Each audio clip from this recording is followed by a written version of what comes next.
ఎప్పటినుంచో పన్నీర్‌తో కర్రీ పులావ్ చేద్దామని జెప్పేసి చిన్న ఆశ అనమాట. కానీ మాకు చికెన్ ఒక్కటే దొరికేది దగ్గరగా. ఇంకా పన్నీరు అలాంటివి కొనుక్కోవాలంటే వినకొండ, నర్సరావుపేట అట్టా జియో మార్ట్‌కి గానీ, డీమార్ట్‌కి గానీ ఎళ్తే గానీ మాకు దొరకవనమాట.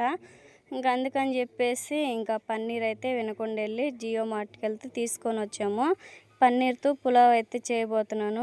పిల్లలైతే "గబుక్కన చేయి మమ్మీ తినాలి ఆకలైతుంది" అని అంటా ఉన్నారు. స్కూల్ నుంచి వచ్చారు గదా!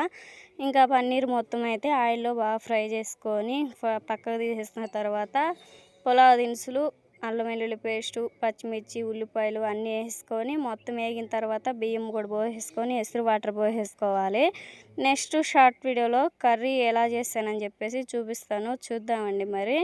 ఇంకా ఈసారి వినకుండా నర్సాపేట అట్టా ఎళ్ళి తెచ్చుకునే పని లేకుండా ఇంట్లోనే పన్నీర్ ఎలా చేయాలో చేసి ఇంకా పులావ్ కానీ కర్రీ కానీ చేస్తాను.